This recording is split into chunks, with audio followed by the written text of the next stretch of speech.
From highlighting the intense reactions the crowd has once Conor walks in, to his questionable decision to remove himself from the USADA testing pool. Let's check out what the Sugar Show has to say about the return of the Notorious One later this year. Win or lose, the sport is better off with Conor in it. O'Malley is one of the biggest stars of the upcoming generation, and like most of his peers, Conor has inspired the way they do business. The Irishman's been out of the game for the better part of 18 months, and O'Malley said he'd missed the energy McGregor brought to the octagon. Even though Sean himself gets quite the welcome each time he walks out for a fight, and stars like Paddy the Baddy completely rock the arena in their hometowns, there really is nothing like a Conor McGregor walkout in combat sports. And that's the problem with takedowns, is they gain the respect of the striker. Your striking gets better if you force takedowns because you're thinking about the shot. O'Malley said everything about the build-up is different when the former two-division world champion fights. The press conferences, the weigh-ins, the discourse online, the trash talking, it's all just different. But this hype didn't just come out from nowhere. Conor's fighting style perfectly complements the excitement he builds with his personality. Conor McGregor, another first-round win! Wow! Ultra-impressive UFC debut! And the talk is backed up by a plethora of legendary moments. O'Malley picked out the back-and-forth war with Mendes and the 13-second knockout over Jose Aldo as his favorite moments. And the most inspirational McGregor moment for the Sugar Show was his return against Donald Cowboy Cerrone at welterweight. The Irishman's meteoric rise to double champ status The notorious Conor McGregor! paved the way for several next-generation superstars like O'Malley himself. Sean is on the brink of becoming an international sensation. I wholeheartedly believe Sean would have already fought for the title once, and maybe even won it, had his career not been sidetracked several times. All these kicks along the way. You look at him move around, he looks like a karate stylist or a taekwondo guy. A couple of injuries in his ankles and a small suspension for using tainted supplements have forced Sean to take a break at pivotal points in his career.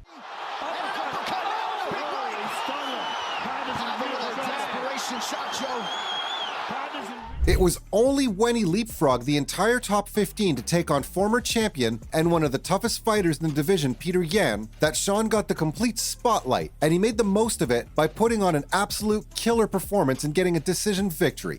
By O'Malley, beautiful straight left right on the chin, wobbles him, but then Yan. Sean himself believes he'll be at the level of fame McGregor was at with a couple more big fights, a flashy knockout, or another back-and-forth war. Art for art. Right. Oh, he tagged him with that right hand, just threw him down. High kick. O'Malley goes high. The sport has enough eyes for there to be multiple superstars now, but nobody can deny that it was Conor who pushed the sport to another level. Hands at his hips, having a he heard conversation, looking to finish the fight. That's it. Wow.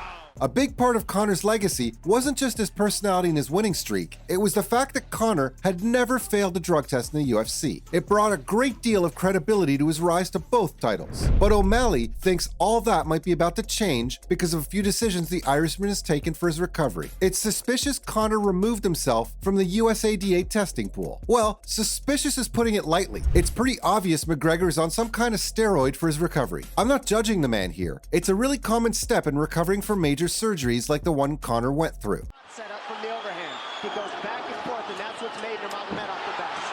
That right hand. Whatever the reason, for better or worse, Conor wasn't tested all of last year and actually intended to use a loophole in the USADA testing policy. Great combinations. Mendes fires back, looks for another takedown.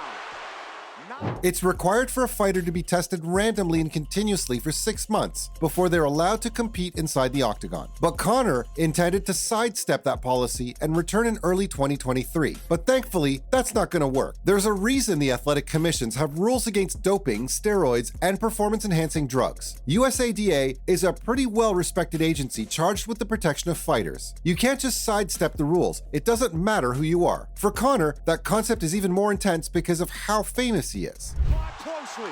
10 seconds. Oh, he's hurt. Could he finish him here?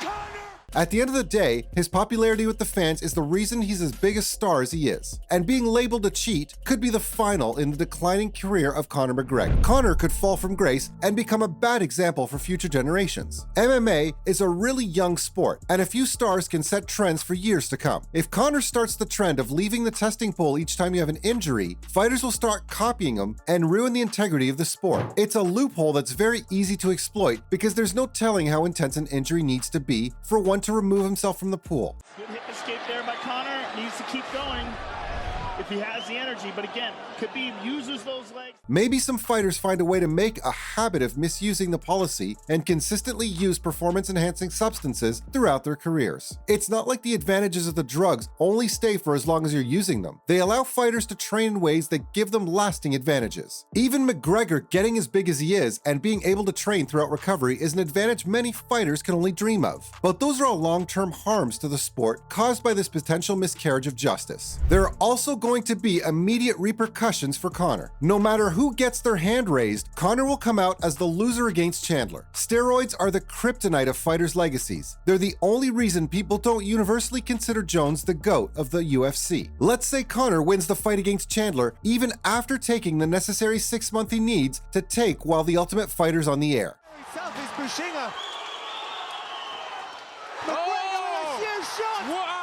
I feel people just aren't going to accept it as a true victory, and it'll harm the Irishman's bid for a title shot. Chandler's a fan favorite himself, and if the narrative of the fight becomes Conor beating the American because of performance-enhancing drugs, it's going to leave such a sour taste in everyone's mouth that McGregor may be forced to become the heel once more to get big fights. And considering Chandler doesn't have a stellar record himself, it's tough to say he's allowed to fight for the belt right after. On the other hand, let's say Conor loses the fight. I think it'll become the official declining point of Conor's career. He needs a left leg behind the ankle of Khabib in order to stuff this.